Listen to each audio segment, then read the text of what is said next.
오늘 아침에는 에스겔서 5장 말씀을 함께 나누도록 하겠습니다. 에스겔서 5장 1절에서 4절 말씀에 보시면 머리털과 수염을 깎아서 이를 통한 상징 예언이 있습니다. 이것은 에스겔이 4장과 5장에 걸쳐서 4가지 상징 행동 가운데 하나입니다. 여러분, 예루살렘 성이 포위되고 그리고 예루살렘 성이 공격을 당한다는 상징이 하나 있었고, 그리고 예언자가 오른쪽으로 왼쪽으로 누워서 그 누움을 통한 상징이 있었지 않습니까? 그리고 턱없이 부족한 식사량을 통한 상징이 있었습니다. 그리고 이 머리털과 수염을 깎아서 이것을 통한 상징을 5장에서 이야기하고 있습니다. 성읍을 에워 싸는 날이 찰 때에 이것을 가지고 어떻게 하는가? 이 머리털과 수염을 깎은 이것을 어떻게 하는가 하면 3분의 1은 성읍 안에서 불사르라. 그리고 3분의 1은 성읍 사방에서 칼로 치라. 3분의 1은 바람에 흩으라. 그리고 그 가운데 얼마를 가져다가 불에 던져 사르라. 그러면 그 속에서 불이 나와 이스라엘 전체로 번져 나갈 것이다. 그렇게 말씀하고 있는 것입니다.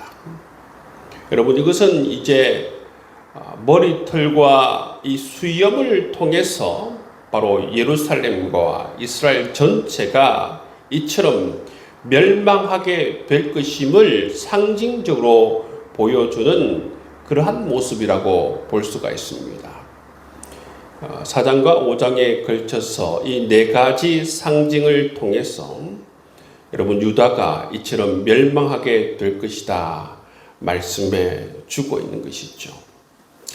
이렇게 멸망하는 이유가 무엇인가? 멸망의 원인이 무엇인가? 그것이 바로 5절에서 7절에 나와 있어요. 5절에서 7절 내용을 보시면 이 멸망의 이유가 나와 있습니다. 주 여호와께서 이와 같이 이르시되 이것이 곧 예루살렘이라. 내가 그를 이방인 가운데 두어 나라들이 둘러 있게 하였거늘. 이 5절 말씀에 나오는 내용을 보면 하나님께서 이 예루살렘을 이방의 중심에 세웠다는 것이죠. 그런데 어떻게 합니까? 6절 7절 말씀에 보면 그가 내 규례를 거슬러서 이방인보다 악을 더 행하며 내 율례도 그리함이 그를 둘러있는 나라들보다 더하니 이는 그들이 내 규례를 버리고 내 율례를 행하지 아니하였음이니라. 하나님께서는 예루살렘을 정말 중심에 세워두었는데 이방인들보다 더 율례와 규례를 버리고 지키지 아니하였다. 그렇게 말씀하고 있습니다. 그래서 하나님께서 어떻게 하십니까? 하나님께서 이 유다와 예루살렘을 심판하신다 말씀하십니다. 그 심판의 내용이 8절 이하에 그 심판의 내용이 가득하여서 나오고 있는 것을 볼 수가 있습니다. 8절 말씀에 보면 이방인의 목전에서 너에게 벌을 내린다. 9절 말씀에 보시면 전무후무한 벌을 내린다는 것입니다. 전무후무한 벌이라고 하는 것은 정말로 가혹한 벌을 얘기하는 것이죠. 어떤 벌을 얘기하는 것입니까? 극심한 기근으로 말미암아 아비가 아들을 잡아먹고 아들이 아버지를 잡아먹는 그러한 벌을 내린다는 것입니다. 뿐만 아니라 너희 중에 남은 자를 다 사방에 흩으리라 말씀하십니다. 다 유랑생활하고 방랑생활하게 만들어 버리겠다, 그렇게 말씀하고 있는 것이지요. 또 이들이 범한 죄가 무엇입니까? 11절 말씀에 보시면 내가 모든 미운 물건과 모든 가증한 일로 내 성소를 더럽혔은즉, 모든 미운 물건과 모든 가증한 일로 내 성소를 더럽혔다. 그게 뭡니까? 그것이 바로 거짓 신을 섬기고 우상을 섬기고 그들을 위한 제사를 여러분 드렸다는 거예요. 하나님을 섬기라고 만든 그 성소에서 여러분 이방신을 섬기고 이방의 우상을 여러분 만들어서 그들을 섬겼다는 것입니다. 그래서 하나님께서 얼마나 분노하셨겠어요. 그래서 하나님께서 그것을 보고 철저하게 심판을 하시겠다, 그런 마음을 가지셨다는 것이에요. 13절 말씀에 보시면 하나님께서 어떻게 말씀하고 있습니까?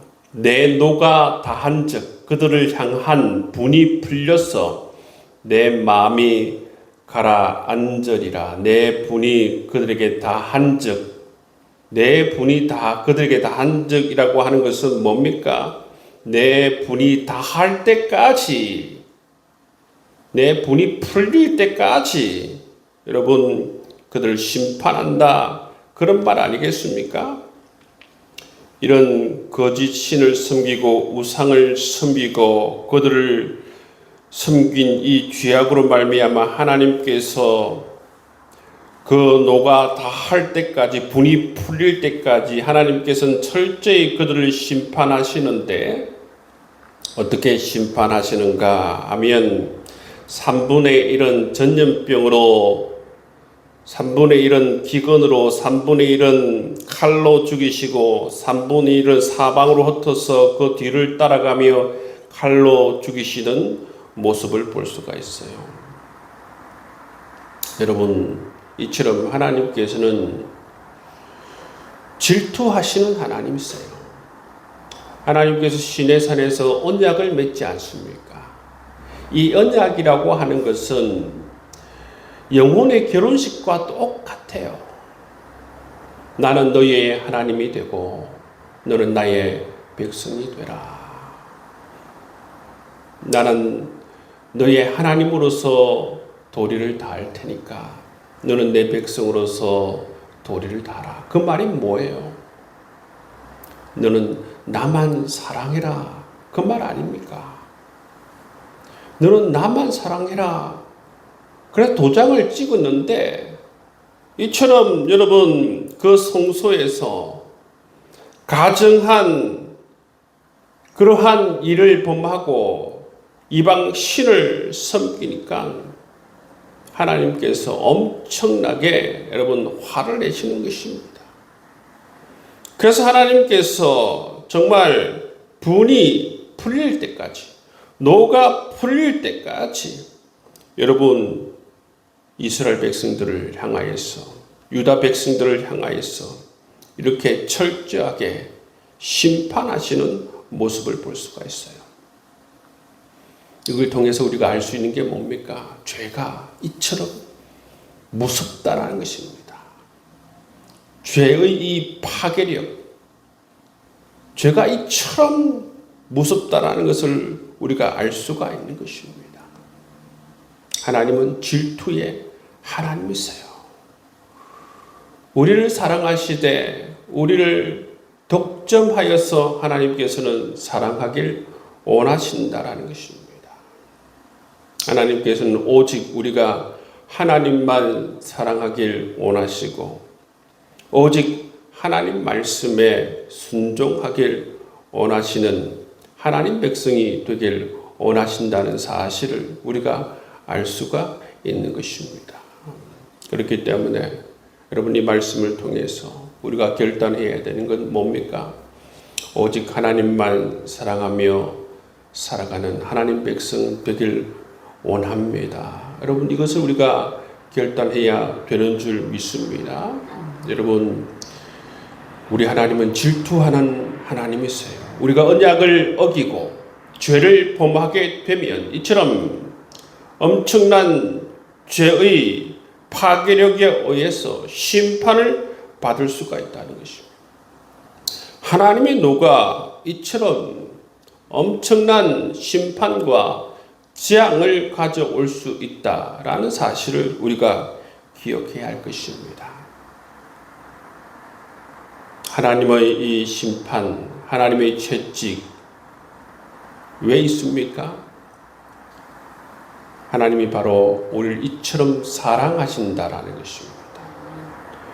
하나님은 바로 우리가 하나님만 사랑하길 원하신다라는 것을 우리에게 말씀해 주고 있다라는 것입니다.